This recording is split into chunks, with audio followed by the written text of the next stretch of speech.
Praise the Lord. கர்த்தர் பெரியவர். இந்த நாளிலும் இந்த ஷாலம் ஃபெலோஷிப்க்கு உங்களை வரவேற்பதில் நாங்கள் மிக்க மகிழ்ச்சி அடைகிறோம். இயேசு கிறிஸ்துவின் நாமத்தினால் எங்களுடைய வாழ்த்துதல்களை நாங்கள் உங்களுக்கு தெரிவித்துக் கொள்கிறோம். இந்த நாளிலும் என்னுடைய மகள் உங்களுக்காக ஒரு ஆராதனை ஏறெடுப்பார்கள். அவளோடு சேர்ந்து நீங்களும் உங்கள் வீடுகளிலே சேர்ந்து குடும்பமாய் சேர்ந்து ஆராதனையை தேவனுக்கு மகிமைப்படுத்தி பாடுங்கள். தேவனுடைய நாமம் மகிமைப்படும். அது மாத்திரமல்ல, உங்களுடைய வாழ்க்கையில் விடுதலையும் வரும். தேவன் உங்களோடு இருந்து உங்களை ஆசீர்வதிப்பார். God bless you. Praise the Lord. Isaiah 12 verse 4 and 5, the Bible says, "And on that day you will say, give thanks to the Lord, call on his name, make known his deeds among the people, make them remember that his name is exalted. Praise the Lord in song, for he has done glorious things. Let this be known throughout the earth." Amen. தேவன் நமக்கு அநேக நன்மையான காரியங்களை நம்ம வாழ்க்கையில் செஞ்சுட்டே இருக்காரு. அதுக்கு நம்ம எப்போவுமே நன்றியோடு இருக்கணும். Amen. எல்லாரும் சேர்ந்து என் கூட இந்த பாட்டை பாடுங்க.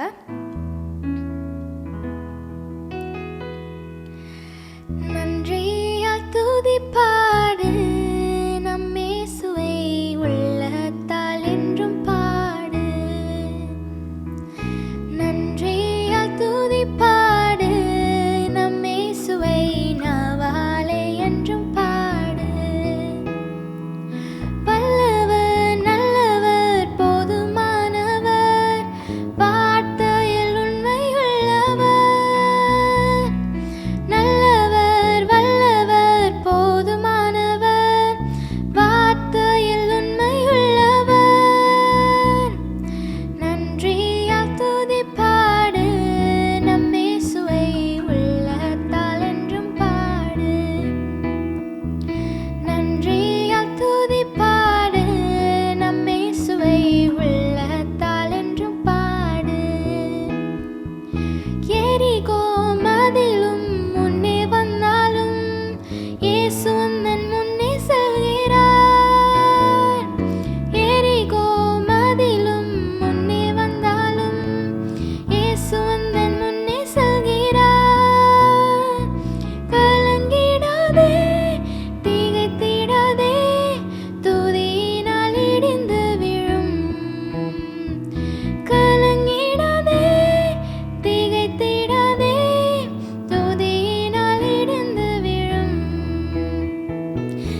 Jesus, you brought heaven down. My sin was great, your love was greater. What could separate us now? What a powerful name it is. What a powerful name it is. The name of Jesus Christ, my King. What a powerful name it is. Nothing can stand against. What a powerful name it is. The name of Jesus. What a powerful name it is. The name of Jesus. ஆயிரங்கள் பார்த்தாலும் கோடிசனம் இருந்தாலும் உம்மை விட அழக இன்னும் கண்டுபிடிக்கலையே. ஆயிரங்கள் பார்த்தாலும் கோடிசனம் இருந்தாலும் உம்மை விட அழக இன்னும் கண்டுபிடிக்கலையே. நான் உங்களை மறந்த போதும் நீங்க என்ன மறக்கவில்லை. நான் கீழே விழுந்தும் நீங்க என்ன தூக்க மறக்கலையே. அட மனுஷன் மறந்தும் நீங்க என்ன விட்டு கொடுக்கலையே. உம்மை ஆராதிப்பேன் அழகே, என்னை மன்னிக்க வந்த அழகே. உம்மை பாட உம்மை புகழ ஒரு நாவு பத்தலையே. உம்மை ஆராதிப்பேன் அழகே, என்னை மன்னிக்க வந்த அழகே. உம்மை பாட உம்மை புகழ ஒரு நாவு பத்தலையே. காசு பணம் இல்லாம முகவரி இல்லாம தனிமையில் நாழத நீர் மறக்கலையே. காசு பணம் இல்லாம முகவரி இல்லாம தனிமையில் நாழத நீர் மறக்கலையே. நான் உணர்ந்து போய் கிடந்தேன், நான் ஒருக்கப்பட்டு கிடந்தேன். என்னை ஒட்டி சேர்க்க நீங்க வந்ததை நான் மறக்கலையே. கண்ணீரை நீங்க தொடச்சு விட்டதை நான் மறக்கலையே. உம்மை ஆராதிப்பேன் அழகே, என்னை மன்னிக்க வந்த அழகே. என்னை பாட உம்மை புகழ ஒரு நாவு பத்தலையே. உம்மை ஆராதிப்பேன் அழகே, என்னை மன்னிக்க வந்த அழகே. உம்மை பாட உம்மை புகழ ஒரு நாவு பத்தலையே. உம்மை ஆராதிப்பேன் அழகே, என்னை மன்னிக்க வந்த அழகே. உம்மை பாட உம்மை புகழ ஒரு நாவு பத்தலையே. உம்மை ஆராதிப்பேன் அழகே, உம்மை மன்னிக்க வந்த அழகே.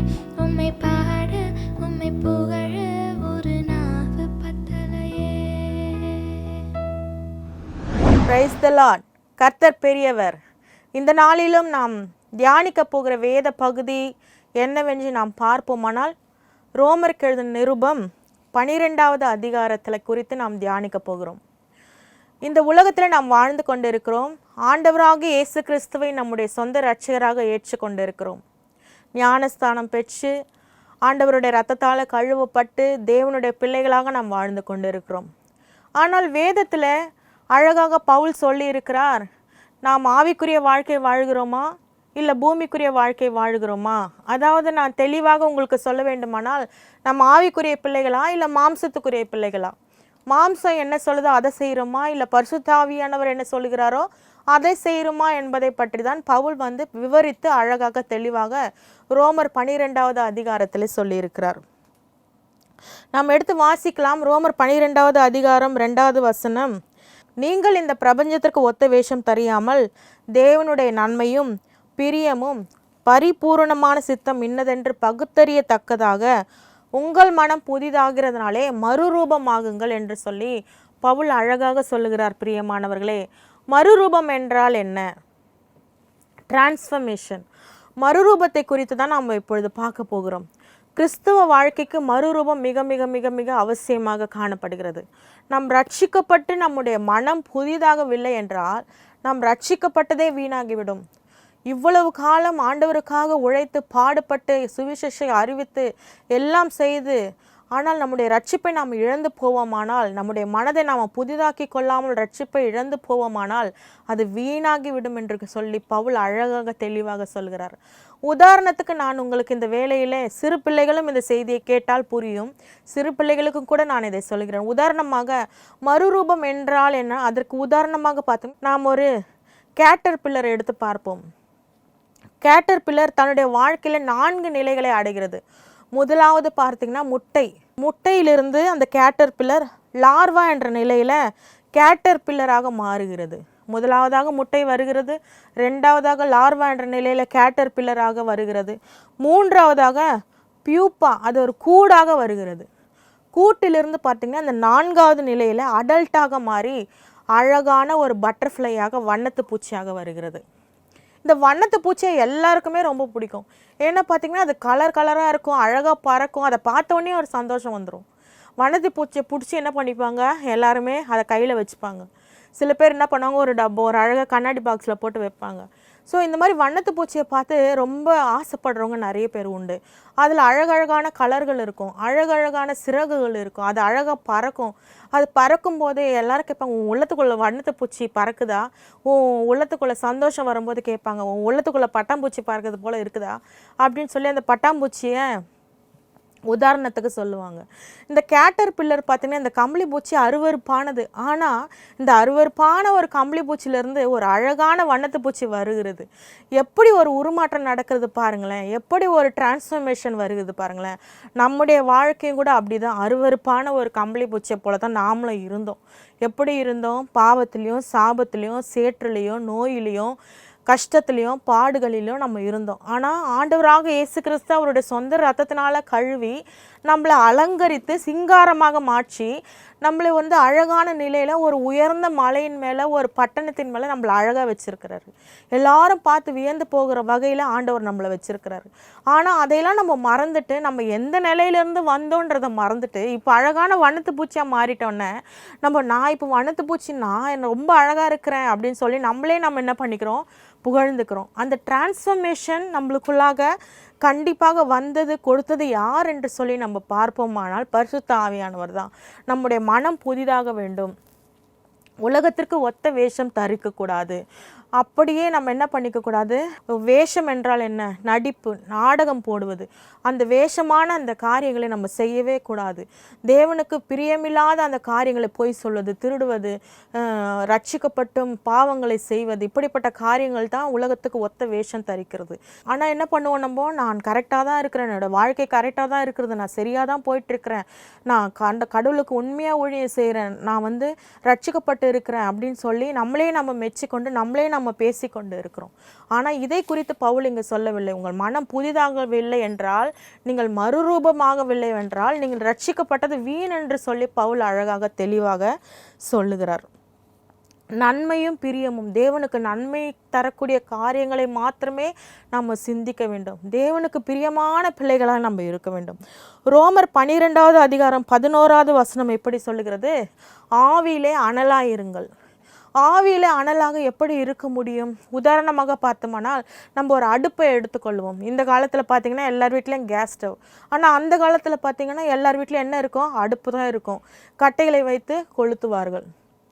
அந்த கட்டைகளை வைத்து கொளுத்தும் பொழுது அது அணைந்து போகாமல் இருக்கிறதுக்கு அந்த ஊதாங்கோல் சொல்லி அதை என்ன பண்ணுவாங்க, அந்த ஊதாங்கோல் எடுத்து ஊதி ஊதி ஊதி தான் அதை கொளுத்தி அவங்க எரிய வச்சுக்கிட்டே இருப்பாங்க. ஸோ அந்த ஊதாங்கோல் இல்லைன்னா அந்த கட்டைகள் அணைந்து போய்விடும். நம்முடைய வாழ்க்கையிலையும் ஆவியில் அனல் இல்லைன்னா நம்ம ஆவிக்குரிய பிள்ளைகளாக வாழ முடியாது. அந்த அபிஷேகம் இல்லைன்னா நம்முடைய ஆவி அவிந்து போய்விடும். நம்முடைய ஆவி அவிந்து போய்விட்டால் நம்முடைய ரட்சிப்பை நாம் இழந்து போய்விடுவோம். அதை தான் பவுல் தெளிவாக சொல்லுகிறார். ஆவியிலே அனலாக இருங்கள். எப்படி இந்த கட்டைகள் எரிவதற்கு இந்த ஊதாங்கோல் எப்படி ஒரு முக்கிய கருவியாக ஒரு முக்கிய கோலாக இருந்ததோ, அதே போல ஆவியில நம்ம அனலாக இருப்பதற்கு பரிசுத்த ஆவியானவர் அவசியமாக காணப்படுகிறார். ஆணித்தரமாக அவர் இருக்க வேண்டும்.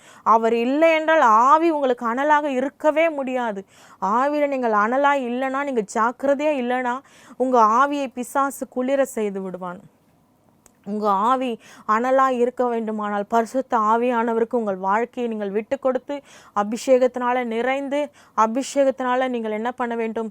அந்நிய பாஷைகளினாலும் அபிஷேகத்தினாலும் பேசி பேசி எப்படி ஊதாங்களோ அந்த கட்டைகளை எரிய வைத்து கொண்டே இருக்கிறதோ அதே போல் ஊதி ஊதி ஊதி நீங்களும் ஜபத்தில் ஊதி ஊதி ஆண்டவரிடத்தில் உங்களுடைய சந்தோஷமும் விண்ணப்பங்களையும் ஸ்தோத்திரத்தோடு கூடிய விண்ணப்பங்களையும் தெரியப்படுத்தி ஆவியில் அனலை நீங்கள் காத்து கொள்ள வேண்டும். பிரியமான சகோதர சகோதரிகளே, இந்த நாளிலும் கூட ரோமருக்கு எழுதின நிருபம் 8வது அதிகாரம் 1வது வசனம் தெளிவாக சொல்லுகிறது, ஆனபடியால் கிறிஸ்து இயேசுக்குட்பட்டவர்களாய் இருந்து மாம்சத்தின்படி நடவாமல் ஆவியின்படியே நடக்கிறவர்களுக்கு ஆக்கினை தீர்ப்பில்லை. ஆக்கினை என்றால் என்ன? ஆக்கினை என்பது வேதாகமத்தில் நரகத்தை குறிக்கிறது. பிரியமானவர்களே, இந்த நரகத்துக்கு நாம் போய்விடாதபடிக்கு நாம் என்ன பண்ண வேண்டுமாம்? கிறிஸ்து இயேசுக்குட்பட்டவர்களாய் இருக்க வேண்டுமாம். மாம்சத்தின்படி நடக்கக்கூடாதாம். மாம்சம் சொல்லும், நீ இதை சாப்பிடு, இதை சாப்பிடாத, நீ இதை பண்ண, இதை பண்ணாத, நீ இதை குடி, இதை குடிக்காத, நீ இப்படி போ, இப்படி போவாத, நீ இப்படி வாழு, இப்படி வாழாத. மாம்சம் நம்மோடு போராடிட்டு கொண்டே இருக்கும். ஆனால் கர்த்தருடைய ஆவியானவர் தெளிவாக என்ன சொல்கிறாரு? மாம்சத்தின்படி நடக்காத, மாம்சத்தின்படி போவாத, பாவ காரியங்களை செய்யாத, விபச்சாரம் செய்யாத, வேசித்தனம் செய்யாத, அசுத்தத்தை செய்யாத, இதெல்லாம் செய்யாத என்று சொல்லி கர்த்தருடைய ஆவியானவர் தெளிவாக பேசிக்கொண்டே இருக்கிறார். நம்ம என்ன பண்ணிவிடுவோம்? சில வேளைகளிலே தேவனுக்கு கீழ்ப்படியாமல் மாம்சத்துக்கு கீழ்ப்படிந்து மாம்சத்தில் போய் மாட்டிக்கொள்ளும் பொழுது தான் ஆக்கினைக்குள்ளாக நாம் போகிறோம். நரகத்துக்கு வழியாக நம்ம போகிறோம். அந்த இடுக்கமான வாசலுக்குள்ளாக போகாமல் கேட்டுக்கு போகிற வாசலுக்குள்ளாக நம்ம போகிறோம். பிரியமானவர்களே, அந்த ஆக்கினை தீர்ப்பு இல்லாமல் இருக்க வேண்டுமானால் நாம் ஆவிக்குரிய பிள்ளைகளாக இருக்க வேண்டும். ஆவியில அனலாய் இருக்க வேண்டும். கிறிஸ்து இயேசுக்குட்பட்டவர்களாய் இருக்க வேண்டும். சகோதர சகோதரிகளே, தேவனுடைய அன்பு விலையேற பெற்றது. அதற்காக தான் இயேசு ரத்தம் சிந்தினார். நம்ம நரகத்துக்கு போகக்கூடாது, மோட்சத்துக்கு போய் சேரணும், பரலோகத்துக்கு போய் சேரணுன்றதுக்காக தான் ஆண்டவராக இயேசு கிறிஸ்து ரத்தம் சிந்தினார். அந்த ரத்தத்தை வீணடிச்சிடக்கூடாது. பிரியமானவர்களே, ரோமருக்கு எழுதின நிருபம் 8வது அதிகாரம் 14வது வசனத்தில் இப்படியாக சொல்லப்பட்டிருக்கிறது, மேலும் எவர்கள் தேவனுடைய ஆவினாலே நடத்தப்படுகிறார்களோ அவர்கள் தேவனுடைய புத்திரராய் இருப்பார்கள் என்று சொல்லப்பட்டிருக்கிறது. உதாரணமாக ஒரு தகப்பனையும் ஒரு குழந்தையும் நம்ம எடுத்துக்கொள்வோமானால் அந்த தகப்பன் சொல்வதை தான் அந்த குழந்தை செய்யும். அந்த குழந்தைக்கு ஒன்றுமே தெரியாது. அப்பா கூட்டுன்னு போனார்னா அப்பா நம்மளை பத்திரமா கூட்டின்னு போவாருன்னு சொல்லி அது போய் சேரும். அப்பா கூடயே போவோம் கையை பிடிச்சின்னு. அப்பா பத்திரமா நம்மளை வீட்டுக்கு இட்டுன்னு வந்துடுவாருன்னு சொல்லி அது என்ன பண்ணணும் நம்பும். அதே போல தான் நம்ம தேவனை நம்ம சொந்த தகப்பனாக ஏற்றுக்கொண்டோமானால் அவருடைய ஆவியினால் நம்ம ஏவப்படுவோமானால் அவருடைய பிள்ளையாக இருப்போம். அவருடைய சத்தம் நம்மளுக்கு கேட்கும், வழி நம்மளுக்கு தெரியும், அவருடைய சித்தத்தை நம்ம செய்வோம். இதுதான் வழி, இதில் நடவுங்கள் என்று சொல்லி ஆண்டவர் சொல்லுகிறார். ஸோ அவருடைய சித்தத்தின்படி அவருடைய வழியின்படி நாம் நடக்கும் பொழுது தேவனுடைய பிள்ளைகளாக இருக்கிறோம் என்று சொல்லி ரோமருக்கு எழுதின நிருபம் 8வது அதிகாரம் 14வது வசனத்தில் தெளிவாக சொல்லப்பட்டு இருக்கிறது. மிகவும் முக்கியமான காரியம் என்னவென்று பார்த்தோமானால் நாம் தேவனுடைய பிள்ளையாக இருக்க வேண்டும். எப்படி ஒரு தகப்பனுடைய சொல்லை பிள்ளை கீழ்ப்படிந்து நடக்கிறதோ அதே போல தேவனுடைய சொல்லை ஒவ்வொரு ஆவிக்குரிய மனுஷன் கீழ்ப்படிந்து நடக்கும் பொழுதுதான் நாம் தேவனுடைய பிள்ளையாக இருக்க முடியும். சகோதர சகோதரிகளே, ரோமருக்கு எழுதின நிருபம் 8வது அதிகாரம் 15வது வசனத்தில் இப்படி சொல்லுகிறது, அந்தபடி திரும்பவும் பயப்படுகிறதற்கு நீங்கள் அடிமை தனத்தின் ஆவியை பெறாமல் அப்பா பிதாவே என்று கூப்பிட பண்ணுகிற புத்திர சுவிகாரத்தின் ஆவியை பெற்றீர்கள். அப்பா பிதாவே என்று கூப்பிடும். இன்றைக்கி கூட பார்த்திங்கன்னா ஒரு குழந்தை எடுத்து அப்பா பார்த்து அப்பான்னு உரிமையோடு கூப்பிடும், அம்மான்னு உரிமையோடு கூப்பிடும். ஏன்னா அதுக்கு அதிகாரம் இருக்கிறது. அதே போல தான் பிரியமானவர்களே, நமக்கும் அந்த அதிகாரத்தை தேவன் கொடுத்திருக்கிறார். அப்பா பிதாவே என்று கூப்பிடுகிற அந்த புத்திர சுவிகாரத்தின் அந்த பிள்ளை தகப்பன் என்ற ஆவியை நம்மளுக்கு கொடுத்திருக்கிறார். அடிமைத்தனத்தின் ஆவி நம்மளுக்கு இல்லை, பயம் என்ற ஆவி நம்மளுக்கு இல்லை. அந்த சாத்தானை இயேசு காலின் கீழே போட்டு நசுக்கி போட்டார். நாமும் அதை தொடர்ந்து செய்யணும். நம்முடைய வாழ்க்கையில் பிசாசு நம்மளுக்கு விரோதமாக வந்து போராடும் போது ஜெபிக்க கூடாதபடிக்கு, தேவனுடைய வழியில் நடக்கக்கூடாதபடிக்கு, நமக்கு தடை செய்யும் போது பிசாசு நம்ம என்ன பண்ணணும்? காலில் போட்டு அவனை சாகடிக்க வேண்டும். அப்போ எல்லாருடைய வீடுகளிலும் எழுப்புதல் வந்துவிடும். பிரியமானவர்களே, நம்ம பிசாசுக்கு பயந்து ஓடுவோமானால் பிசாசு நம்மளே மேற்கொண்டு விடும். பிசாசுக்கு நம்ம எதிர்த்து நிற்க பழகி கொள்ள வேண்டும். பிசாசுக்கு எதிர்த்து நில்லுங்கள், அப்பொழுது அவன் உங்களை விட்டு ஓடி போவான் என்று வேதத்தில் சொல்லப்பட்டு இருக்கிறது. தேவனுக்கு கீழ்ப்படிந்திருங்கள் என்று சொல்லி வேதத்தில் சொல்லப்பட்டு இருக்கிறது. பிரியமானவர்களே, கிறிஸ்துவுக்குள் பிரியமான சகோதர சகோதரிகளே, ரோமர் 8வது அதிகாரம் 26வது வசனத்தில் அப்பா பிள்ளை என்ற உறவை மாத்திரம் பரிசுத்த ஆவியானவர் நம்மளுக்கு கொடுக்கவில்லை.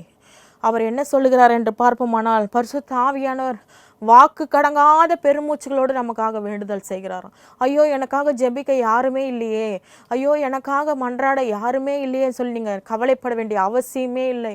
வானத்தில் 1ஆம் வானம், 2ஆம் வானம், 3ஆம் வானம் என்று சொல்லி இருக்கிறது. ஸோ அந்த 2ஆம் வானத்தில் போராடுகிற எதிர் சக்தி வல்லமைகளை எல்லாம் மேற்கொள்வதற்கு தான் பரிசுத்த ஆவியானவர் வாக்கு கடங்காத பெருமூச்சுகளோடு வேண்டுதல் செய்து கொண்டிருக்கிறார். நம்ம கண்ணுக்கு பார்க்காத தீமைகள், அதெல்லாம் கண்ணால் பார்க்க முடியாத தீமைகள், அந்த தீமைகள் எல்லாம் பரிசுத்த ஆவியானவரால் தான் ஜெயம் கொள்ள முடியும். நமக்காக போராட அவர் இருக்கிறார். நமக்காக யுத்தம் செய்ய பரிசுத்த ஆவியானவர் இருக்கிறார். நமக்காக ஜெயம் கொடுக்க பரிசுத்த ஆவியானவர் இருக்கிறார். பிரியமானவர்களே, கிறிஸ்துவுக்குள் பிரியமான சகோதர சகோதரிகளே, ரோமர் 12வது அதிகாரத்தில் சொல்லப்பட்டது போல நம்முடைய மனம் புதிதாக வேண்டும், ஆவியிலே அனலாதக இருக்க வேண்டும். ரோமர் 8வது அதிகாரத்தில் சொல்லப்பட்டது போல அப்படி வாழும் பொழுது ஆக்கினை தீர்ப்பு நமக்கு வராது. அந்த நரகம் என்ற பிசாசு, அந்த பாதாளத்தின் அந்த பிசாசு நம்மளை மேற்கொள்ள முடியாது. பிரியமானவர்களே, நம்ம தேவனுடைய புத்திரர்களாக இருப்போம். பயப்படுகிறதற்கு அடிமைதனத்தின் ஆவி நம்மளுக்கு இல்லை. சுதந்திரத்தின் ஆவி, அப்பா பிதாவே என்று கூப்பிட பண்ணுகிற ஆவிதான் நமக்கு இருக்கிறது. பிரியமானவர்களே, அந்த ஆவியை வைத்து நம்ம போராடி ஜெபிக்க வேண்டும், ஜெயம் கொள்ள வேண்டும். பரிசுத்த ஆவியானவர் எனக்காக வாக்கு கடங்காத பெருமூச்சுகளோடு வேண்டுதல் செய்து கொண்டு இருக்கிறார். அவர் எனக்காக இருக்கிறார். இயேசு எனக்காக ரத்தம் சிந்தி இருக்கிறார். இயேசு எனக்காக பாடுபட்டு இருக்கிறார். இயேசு எனக்காக சிலுவையில மரித்திருக்கிறார், உயிரோடு எழுந்திருக்கிறார், 3ஆம் நாள் உயிரோடு எழுந்து இன்றும் நம்ம மத்தியில் ஜீவனோடு இருக்கிறார் என்று சொல்லி விசுவாசத்தோடு கூட போராட வேண்டும். பிரியமானவர்களே, கிறிஸ்து நமக்காக போராடுகிறார், அவர் நமக்காக இருக்கிறார், ஜெயம் தருகிறார். ஆகவே நாம் ஆவிக்குரிய பிள்ளைகளாக இருப்போம். மாம்சத்தை அறவே ஒழிப்போம். மாம்ச சிந்தனை ஆவிக்குரிய சிந்தனையோடு கூட சேர்ந்து விடாதபடி, நம்ம அதோடு கூட ஒப்புரவாகாதபடிக்கு ஆவியின் சிந்தையில நம்ம உறுதியாய் தடுத்து நிற்போம். தேவன் தாமே இந்த செய்தியை ஆசீர்வதிப்பாராக. இப்பொழுதும் நாம் செபிக்கலாம். அன்பின் பரலோகத்தின் தகப்பனே, ஆண்டவரே, இந்த ரோமருக்கு எழுதின நிருபம் 12வது அதிகாரம் 8வது அதிகாரத்தில் நீர் எங்களோட பேசின வார்த்தைகளுக்காக ஸ்தோத்திரம் ராஜா. நன்றி செலுத்துகிறோம் அப்பா. தகப்பனே, மாம்சத்தின்படி வாழ்கிறவர்களுக்கு ஆக்கினை தீர்ப்பு உண்டு, ஆவியின்படி வாழ்கிறவர்களுக்கு ஆக்கினை தீர்ப்பு இல்லை என்று சொல்லியிருக்கிறீரப்பா. நாங்கள் ரட்சிக்கப்பட்டோம், தேவனுடைய பிள்ளைகளாய் இருந்தும் நாங்கள் ஆவிக்குரிய பிள்ளைகளாய் இராதபடிக்கு மாம்சத்தின்படி நடந்தால் எங்களை மன்னிப்பீராக சுவாமி. அப்போ அந்த ஷாலம் ஃபெலோஷிப்பை பார்த்து கொண்டிருக்கிற ஆண்டவரே, எங்களோடு கூட இணைந்து ஜெபித்து கொண்டு இருக்கிற ஒவ்வொருவரையும் கர்த்தர் ஆசீர்வதிங்கப்பா. ஆவிக்குரிய வழியில ஆவிக்குரிய பிள்ளைகளாய் வாழ்வதற்கு தேவையான வல்லமையும் பலத்தையும் எங்களுக்கு நீர் அருளுவீராக ராஜா. ஆவியின் வரங்களாலும் ஆவியின் கனிகளினாலும் எங்களை மூடி ஆசீர்வதிங்க ராஜா. ஆவியானவர் எங்கே அங்கு விடுதலை உண்டுப்பா. அப்பா, நீர் தகப்பனே விடுதலையை தருவீராக. பரிசுத்த ஆவியானவரே, நீங்க அப்பா பிதாவே என்று கூப்பிடு பண்ணுகிற புத்திர சுவிகாரத்தின் ஆவியை கொடுத்திருக்கிறீர். நாங்க தைரியமாய் முன்னேறி போகணும் சுவாமி. ஆண்டவரே, எப்படி இஸ்ரவேல் ஜனங்கள் செங்கடலை கடந்து கானானை ஆண்டவரே சுதந்திரிக்க மோசே எடுத்து நீர் பயன்படுத்தினீரோ, அதே போல எங்களையும் நீர் எடுத்து பயன்படுத்தும் அப்பா. உம்முடைய கரத்துல கொடுக்கிறோம் சுவாமி. ஆண்டவரே, இந்த ஷாሎም ஃபெலோஷிப்ல இணைந்து கொள்கிற ஒவ்வொருவரையும் கர்த்தர் ஆசீர்வதிங்க சுவாமி. அப்பா, இந்த ஜெபத்தில் பங்கு பெறுகிற எல்லாரையும் நீங்கள் ஆசீர்வதிங்கப்பா.